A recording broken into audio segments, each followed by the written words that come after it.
आज वृषभ संक्रांति के पावन अवसर पर मैं आपको इससे जुड़ी कथा और इसका महत्व बताऊंगी। वृषभ संक्रांति सूर्य के वृषभ राशि में प्रवेश करने पर मनाया जाता है, जो नई ऊर्जा और सकारात्मक का प्रतीक है।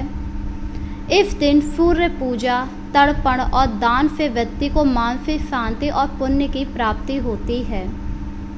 हिंदू धर्म में वृषभ संक्रांति को एक अत्यंत शुभ और महत्वपूर्ण पर्व माना गया है। यह संक्रांति उस समय आती है जब सूर्य देव मेष राशि से निकलकर वृषभ राशि में प्रवेश करते हैं और इस बार यह संक्रांति 15 मई यानी कि गुरुवार को मनाई जाएगी। ज्योतिषीय दृष्टि से यह एक विशेष खगोलीय घटना है जो ऋतु परिवर्तन का संकेत देती है। इस समय ग्रीष्म ऋतु अपने चरम पर होती है और सूर्य का रोहिणी नक्षत्र में प्रवेश गर्मी की तीव्रता को और बढ़ा देता है। वृषभ संक्रांति न केवल धार्मिक रूप से बल्कि सांस्कृतिक और पर्यावरणीय दृष्टि से भी विशेष महत्व रखती है। इस दिन पूजा, तीर्थ स्थान, पितृ तर्पण और दान पुण्य जैसे कार्य करने अत्यंत शुभदायी माने जाते हैं। वृषभ का संबंध भगवान शिव के वाहन नंदी से जुड़ा हुआ है, इसीलिए इस दिन गौ पूजा और सेवा का भी विशेष महत्व है। अब हम आपको बताएंगे वृषभ संक्रांति होती क्या है। संक्रांति का अर्थ है सूर्य का एक राशि से दूसरी राशि में प्रवेश करना। पूरे वर्ष में कुल 12 संक्रांति होती हैं क्योंकि सूर्य हर महीने एक राशि से दूसरी राशि में प्रवेश करता है। इनमें से कुछ संक्रांति जैसे मकर, वृषभ, सिंह आदि विशेष रूप से धार्मिक दृष्टि से महत्वपूर्ण मानी जाती हैं।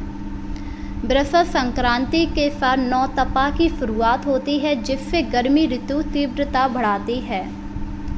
वृषभ संक्रांति के दिन धर्म, कर्म, दान और सूर्य पूजन के लिए अत्यंत शुभ माना गया है। यह दिन आत्मशुद्धि, तप और पुण्य अर्जन के लिए भी उपयुक्त समय होता है। इस संक्रांति को भगवान शिव के वाहन नंदी बैल की पूजा की जाती है। इस दिन हमें गाय और बैलों की पूजा करनी चाहिए जिससे आपको अत्यंत शुभ फल मिलेगा। पौराणिक मान्यता है इस दिन तीर्थ स्थान पर स्नान करने से मन, वचन और कर्म से किए हुए पापों का क्षय होता है। यदि किसी कारणवश तीर्थ पर जाना संभव ना हो तो घर पर ही गंगा जल, तिल और तुलसी डालकर स्नान करना अत्यंत शुभ माना गया है। आपको वृषभ संक्रांति के दिन ब्रह्म मुहूर्त में उठ जाना चाहिए और उगते हुए सूर्य को अर्घ्य देना चाहिए। इसके लिए तांबे के लोटे में जल भरें, उसमें कुमकुम, चावल, फूल मिलाकर सूर्य देव को अर्पित करें और सूर्य देव के मंत्रों का उच्चारण करते हुए अर्घ्य देने से आपको विशेष फल की प्राप्ति होती है। इस दिन आपको जल, अन्न, वस्त्र, चप्पल, पंखा, छाता आदि का दान करना चाहिए क्योंकि यह विशेष पुण्यकारी माना जाता है। गर्मियों में पंछियों और जानवरों के लिए पानी की व्यवस्था जरूर करनी चाहिए। इसी के साथ ज़रूरतमंद को भोजन कराना, रोगियों की सेवा, गरीबों को दान देना अत्यंत शुभ माना जाता है। पितरों की शांति के लिए इस दिन तर्पण करना अत्यंत लाभकारी होता है। यह दिन पितृ कर्म के लिए बहुत ही शुभ माना गया है। इस दिन की गई साधना और मंत्र जाप जल्दी ही फल देते हैं। विशेष रूप से सूर्य, विष्णु और शिव जी के मंत्रों का जाप करना चाहिए। इस दिन आपको गाय को हरा चारा खिलाना चाहिए, उन्हें स्नान कराना चाहिए, उनकी सेवा करनी चाहिए। ऐसा करने से आपको पुण्य फल की प्राप्ति मिलती है। अगर आप इस दिन सूर्य देव को जल अर्पित करके उनकी कथा का पाठ करते हैं तो इससे आपसे सूर्य देव प्रसन्न हो जाते हैं। इसी के साथ आपको वृष यानी कि बैलों का भी पूजन करना चाहिए क्योंकि बैलों को नंदी का स्वरूप माना गया है और नंदी भगवान शिव के वाहन थे।